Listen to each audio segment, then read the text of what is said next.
story you are about to hear is true. Only the names have been changed to protect the innocent. Fatima Cigarettes, best of all long cigarettes, brings you Dragnet.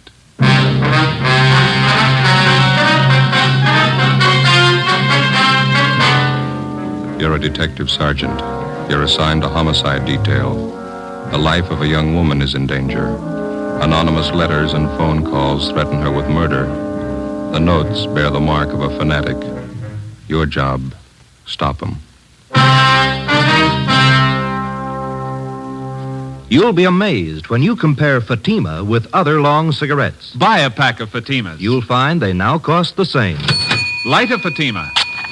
Your first puff will tell you... Oh, that's different. Yes, what a difference. In Fatima, the difference is quality. You see, Fatima is the quality king-size cigarette because it contains the finest Turkish and domestic tobaccos superbly blended. And Fatima is extra mild with a much different, much better flavor and aroma than any other long cigarette. Because of its quality, its extra mildness, its better flavor and aroma, Fatima has more than doubled its smokers coast to coast. Try comparing Fatima yourself. Fatimas now cost the same as other long cigarettes, but your first puff will tell you... Ah, that's different. Yes, in Fatima, the difference is quality. Ask your dealer for Fatima, the quality king-size cigarette. Best of all, long cigarettes. Start enjoying Fatima tomorrow.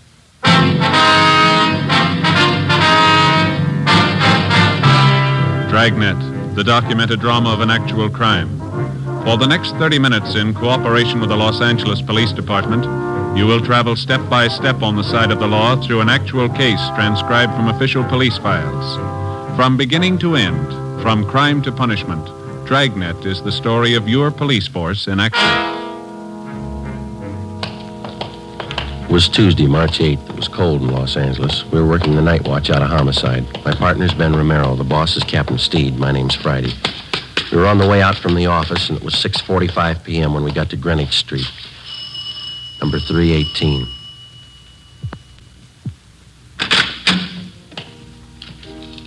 Yes, gentlemen? Police officers. I'd like to see Dr. Small, please. I'm Reverend Small. Won't you come in? Thank you. Here, let me take your hats, officers. I've been waiting for you. Oh, thanks.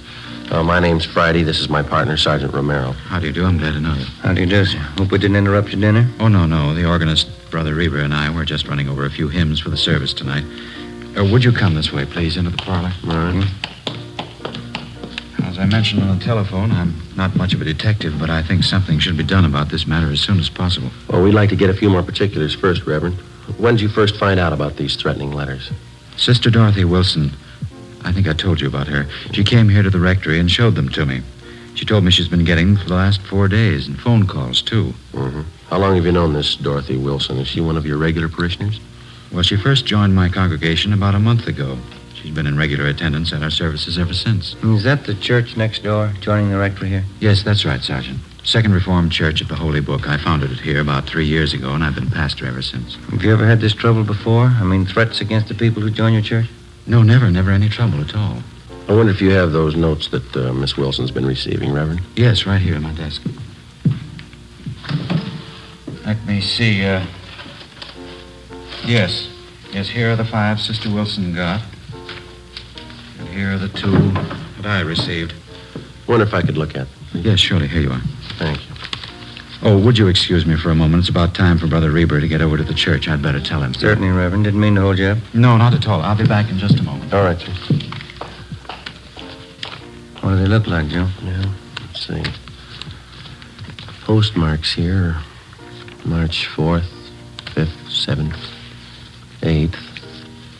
Come from different places around town, according to the postmark. There's Long Beach, a couple from Azusa, Glendale here. No return address on any of them. This notebook paper looks like to me this one. Isn't it to you? Yeah. And there's this other one here. Looks like some kind of wrapping paper. The writing's not too bad. Let's see. According to the postmark, this is the first one they got, I guess. Let me see. Dorothy Wilson, you are a sinner and you have led a sinful life. Yet you have the nerve to come into our church and make believe you're a Christian. Spelling sure is bad. Yeah. I have been coming to our church for a long time, and it is an outrage to have you praying in our temple. If you don't get out and stay out, I'm going to make sure you're taken care of for good. Look outside.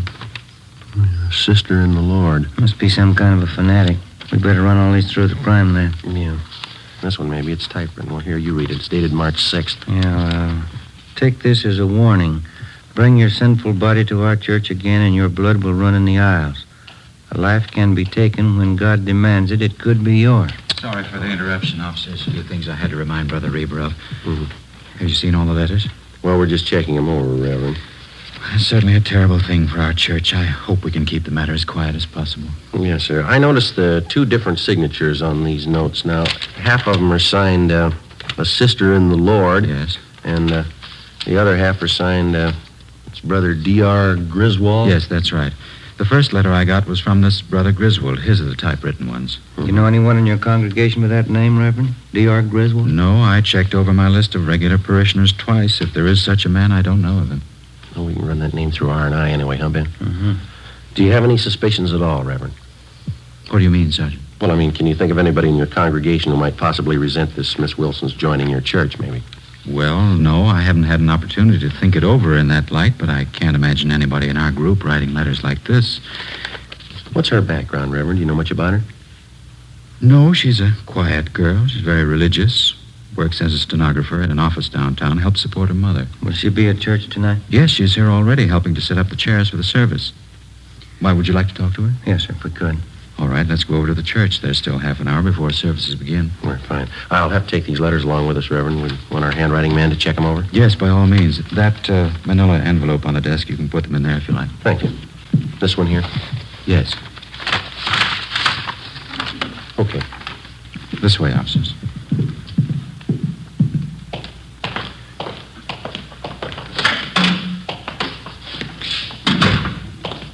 How many members do you have in your church, Reverend Small? 162 regulars. Another 100 or so on the fringe. They attend only occasionally. You mentioned that this Miss Wilson's had threatening phone calls, too. Yes, that's what she told me this afternoon. Man's voice or a woman? Well, Sister Wilson said both. The phone calls usually follow each letter. They identify themselves the same way, Brother Griswold and a sister in the Lord. Have you received any calls from her? No, I've been half expecting them, but I haven't had any yet. Here, shall we go in? Please. Here we are. Our seating arrangement's still temporary. We hope to have pews installed next year. Uh-huh. Nice church. Yes. Thank you. Oh, there's Sister Wilson. She's helping set up the chairs. If you'd like to wait in the choir's dressing room, I'll bring her in there to you. All right, thank you, Reverend. Let's go, Ben. This one, Joe? Yeah, this is it. Ought to open a few windows in here. It's musty. Yeah. What time do you say the services start? 7:30. It's 5 minutes past 7 now. Officers? Yes, sir. Officers, this is Sister Dorothy Wilson. Sister Wilson, Sergeant Friday, How do you do, ma'am? Hello. and Sergeant Ramirez. That's Romero. Oh, I'm sorry. Sergeant Romero, Sister Wilson. Hello. Glad to know you. I guess you want to speak with Sister Wilson alone, do you? Well, we'd like to have you stay if you would, Reverend. Wonder if there's someplace where we could sit down. Yes, certainly, right over here in the anteroom. Fine. Yeah, this will be fine.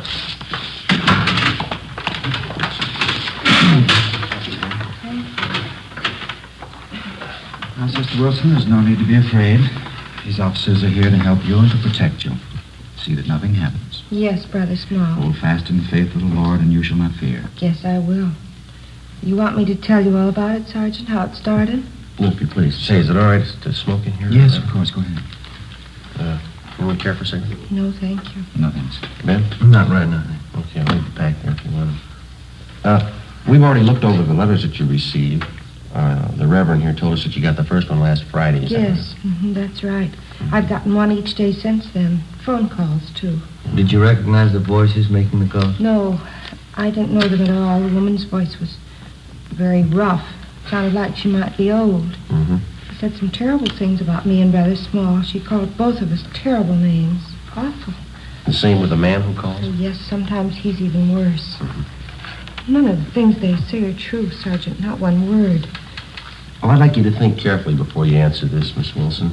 Is there anyone at all that you know in your neighborhood, or here at church or at your work, who might be doing this? Maybe somebody that you knew a few years ago, some acquaintance? Ever since it's happened, I've been trying to think of someone. I don't think I've ever met anybody who'd do this kind of thing. Well, how about a former boyfriend or a girlfriend who might be jealous of you for some reason? No. I did have quite a few boyfriends, just casual dates, nothing serious. They were always taking me out, dancing and out to parties. We went everywhere, but I was never interested in any of them. Well, were any of them upset when you stopped going out with them? A few of them were angry when I wouldn't marry them, but I don't think any of them would write those kind of letters. Do you think the whole thing might be some kind of a joke someone's playing? It's a pretty grim joke to go this far. Do you live by yourself, Miss Wilson? No, with my mother, but I don't want her to know anything about this. Well, I think it'd be wiser if you told her. No, she mustn't know. Mother's been ill lately, and if she found out, it might upset her an awful lot. She's not well at all. Help yourself to some of the water there, Jim. Miss Wilson? Like a drink? Yes, please, I would. All right. Thank you. There you are. Anybody else? Reverend? Yes, please. Ben? No, thank you. Okay. Thank you. Yourself. How about some of the church members, Miss Wilson? Have any of them been at all unfriendly to you since you started coming here? No, I don't think so. A few are pretty hard to get to know. They're shy, I guess. But none of them have been uncharitable. Then you don't think the threats are coming from anyone in the church? Well, if they are, I don't know who the person is. The way they say all those rotten things about me. They call me a sinner and a bad woman. Well, I guess I'm a sinner, like all of us are, but I'm not a bad woman. I'm going to church because I want to be born again of the light, but I've never killed anyone, and I've never been a bad woman. You believe me, don't you, Everett? Yes, of course I do. Now, don't get yourself all upset, Sister Wilson. You think that's why they want to murder me, because I'm a sinner? You think that's why? Please, Sister Wilson, try and get your mind off of If they want to kill me because I'm a sinner, then why don't they want to kill all the sinners? We're going to have a lot of homicides if they try.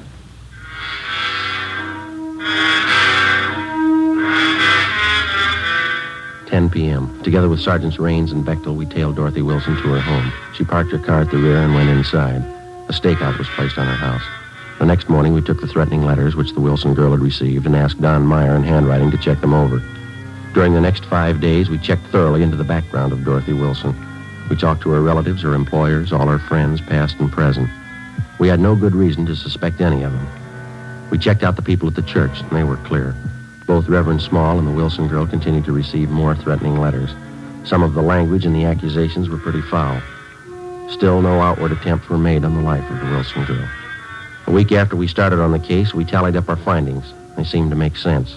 We talked it over with Raines in the squad room. Don Myers checking those letters and a sample of the Wilson girl's handwriting, isn't he? What's he got to say?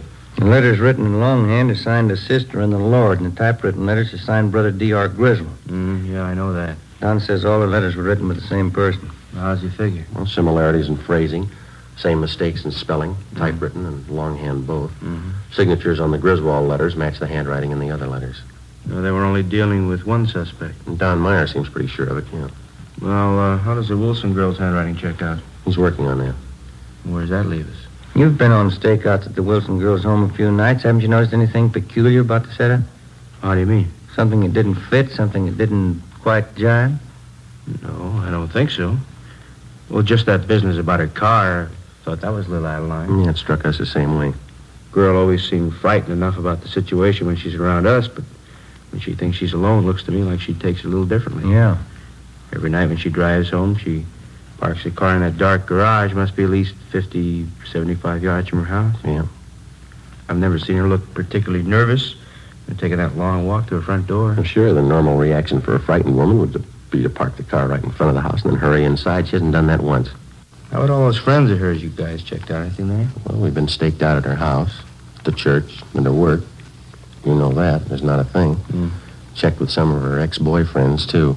Nothing there? Well, the Wilson girl told us that some of the boys had proposed to her. We couldn't find one who'd admit it. They all said she was a nice girl, but they didn't propose marriage. Those threatening phone calls are another thing. Both the pastor of the church and Dorothy Wilson got letters, but only the girl received a phone call. Yeah. Well, logically, if the Reverend got the letters the same time as the girl, he should have been getting phone calls, too. He hasn't received the one. Well, it could be accidental. Whoever wants to kill the girl might figure the Reverend would recognize his voice. Well, it's possible, but you remember that story that the Wilson girl gave us about her mother. Remember that?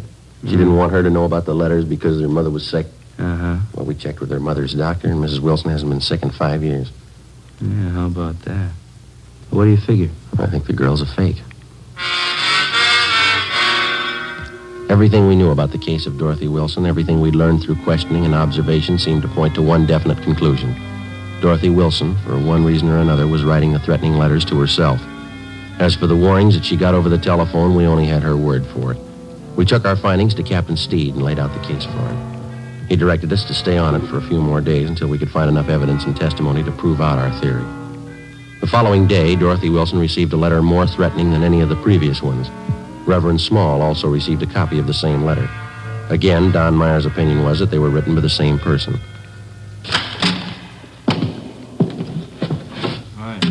Rains, what's doing? I don't know. Boys got any new theories? What do you mean? On the Dorothy Wilson case. Do we need one? Well, I don't think your old one's going to hold up. Why? What's the matter? She's at Georgia Street. Yeah. Somebody tried to kill her.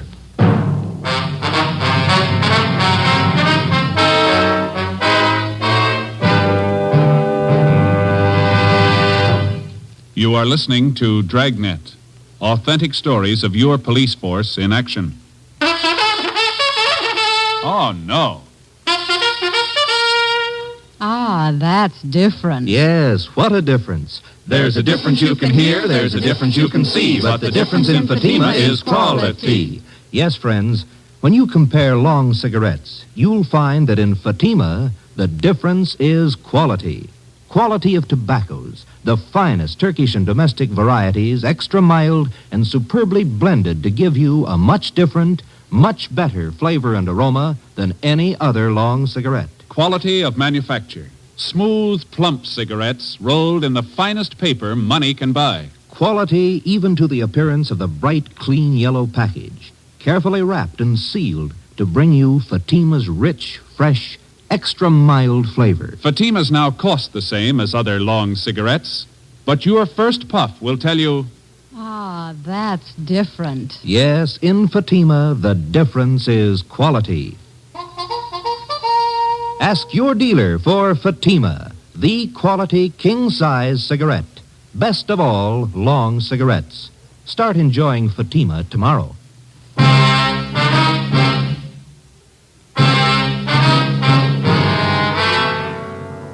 As soon as we got the report that Dorothy Wilson had been attacked by an unknown assailant, we drove to Georgia Street Receiving Hospital where she was being treated. Anderson and Bechtel from Homicide were standing by. We talked to the doctor, who told us that the victim had no serious injuries.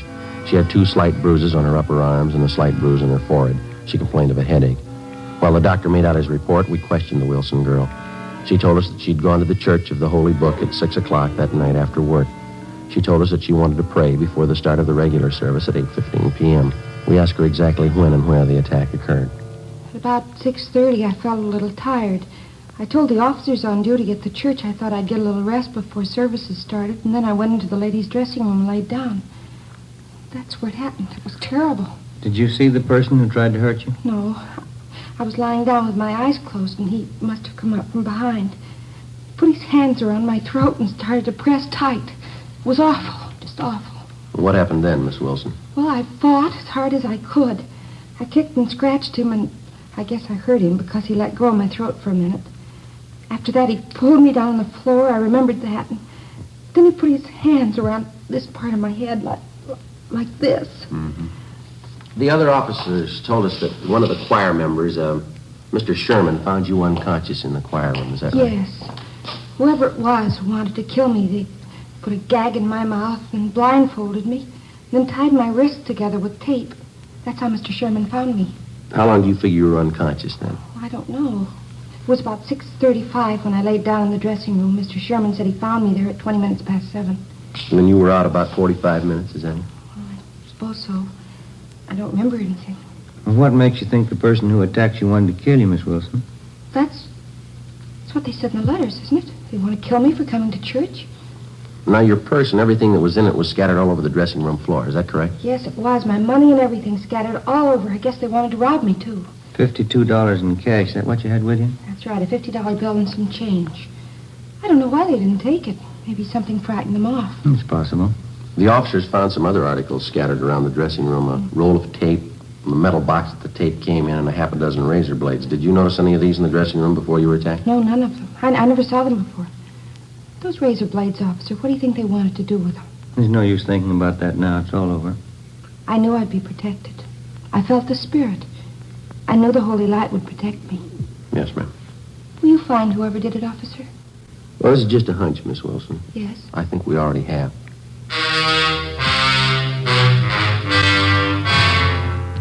Before we left Georgia Street, we talked to the doctor in charge and got a release for the patient. Dorothy Wilson agreed to drive back with us to the office to make out a crime report. On the way, she seemed to lose most of her nervousness. She was relaxed and she talked quite a bit. Religion's a great comfort to me, Sergeant. I think it's a great comfort to anybody, don't you? Yeah, I do. Maybe I'm different from most girls, but I get an awful lot out of my church. It's like Brother Small says, you have to be born again of the holy light if you really want to live. Don't you think so? That's right. I don't know what I'd do if it wasn't for my religion. No, I used to have a lot of boyfriends. Of course, I don't care for any of them anymore, but when I was younger, they were always taking me out all the time. Yes, so? Yes, I had a good time when I was younger, going out to dinner, dancing, parties.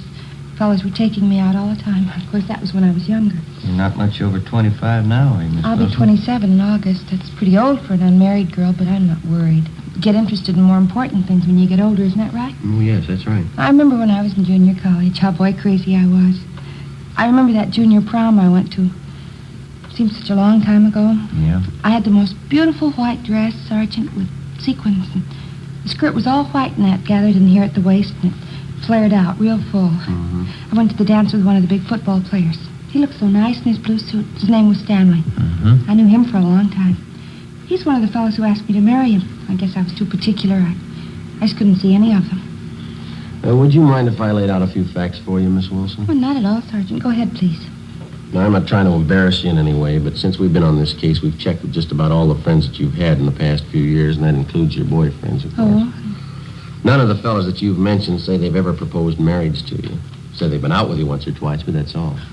Oh, well, you probably didn't talk to the right fellows. You probably got the names mixed. No, ma'am, we didn't. We talked to the right people. Well, I can't understand that. Neither can we, Miss Wilson. Well, what difference does it make anyway? I wasn't interested in them. I wouldn't have married them anyway.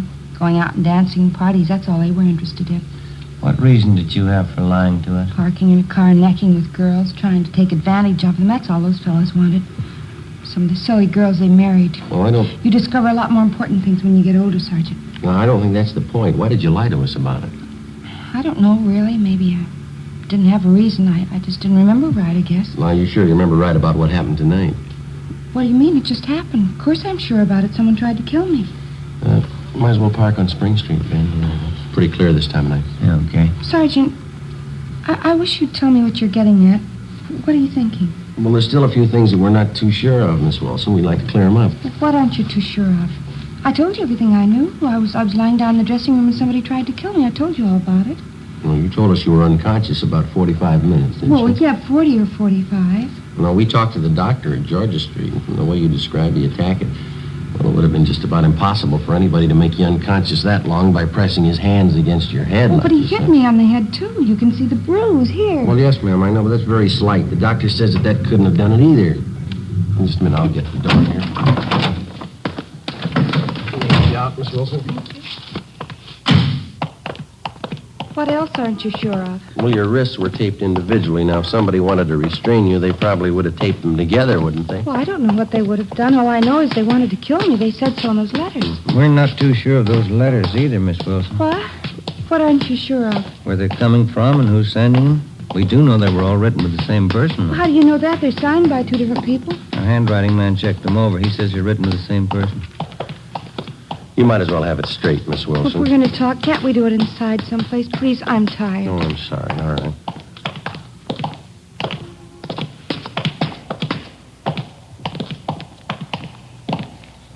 Hey, Joe. Yeah.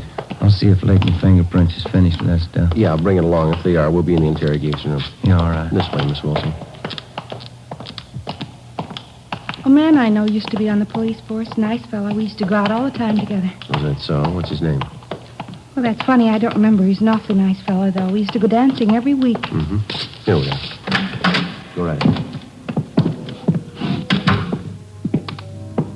I started questioning Dorothy Wilson, but she wanted to talk about everything except what concerned the case. Dean Bergman and Leighton Fingerprints had already checked each article that was found at the supposed scene of the crime. The Wilson girls' prints were all over them. Did you write those threatening letters to yourself, Miss Wilson? I don't understand. Why do you ask me something like that? Did you write the letters to yourself? You know that's not a fair question, Sergeant. I don't know what you consider fair, but we'd like to know, did you write the letters? Do you know what it is to pray, Sergeant? I mean, really pray? What's that got to do with it? I've been praying all my life. I've been praying hard. Ever since I was a little girl. We'd like to have you answer our question, Miss Wilson. I think you'll understand. This is the answer, Sergeant. I can feel the Holy Spirit in my heart. I know you'll understand. Yes, ma'am. I've been praying for an awfully long time, Sergeant. When I was a little girl, 6 years old, I was praying. Night and day I said my prayers, but there never seemed to be any answer. I never could understand it because I only prayed for one thing. I didn't think it was too much to ask. What was that? I wanted people to know me, Sergeant. I wanted people to know me and like me, that's all, but it never seemed to happen, even when I was a little girl. Don't think I quite follow you, miss. You've got to understand me. Nobody else does. From the time I was a little girl, 6, nobody ever seemed to care if I was around or not. I always tried to make friends, tried to make people like me. I tried very hard, but nobody seemed to care. Nobody even noticed me. Nobody ever noticed me. You mean that's why you wrote those threatening letters to yourself, so that you'd be noticed? I wanted somebody to care about me, that's all. I wanted them to know who I was. Dorothy Wilson. I wanted to walk down the street and have people nod and have them say, that's Dorothy Wilson. There goes Dorothy Wilson. Just for somebody to care, that's all, Sergeant. Just for somebody to care. Well, then the whole thing's purely your imagination. You wrote the letters to yourself, and you pretended somebody attacked you. And all the rest. God told me to do it, Sergeant. He told me to make myself noticed. To stand up and make people know me. I'm sorry for it now, but it didn't hurt anyone, did it? Well, ma'am, you had an awful lot of people working for nothing. Oh, I'm sorry. It was so nice while it lasted. People looking after me, caring about where I went, what happened to me. It's the first time anybody ever really noticed me. It was that important to you? People knew who I was. Dorothy Wilson. They all noticed me. I feel better now that it's over. Oh, there's one thing I've got to tell you, Sergeant. Yes, ma'am. Remember driving here in the car I told you about that junior prom I went to? Mm-hmm. That time I had a beautiful white net dress with a full skirt, the beautiful new white dress. Mm-hmm. Yes, ma'am, I remember. What about it? Well, it was really pink organdy, an old dress. I knew you'd find out. That's why I had to tell you. Yeah. I didn't want you to think I was a liar. The story you've just heard was true. Only the names were changed to protect the innocent. In a moment, the results of the trial. Now, here is our star, Jack Webb. Thank you. Dragnet's mail this week has included cards from some of you listeners saying that your dealer is out of Fatima's. Thank you. We've done something about that. Now, if any more of you find a dealer fresh out of Fatima's, send me his name and address, and we'll do something about that, too. Write me, Jack Webb, Post Office Box 951, Hollywood. And, Mr. Dealer, don't wait a day. Step up your orders for Fatima. Get in on this ever-increasing demand for the quality long cigarette.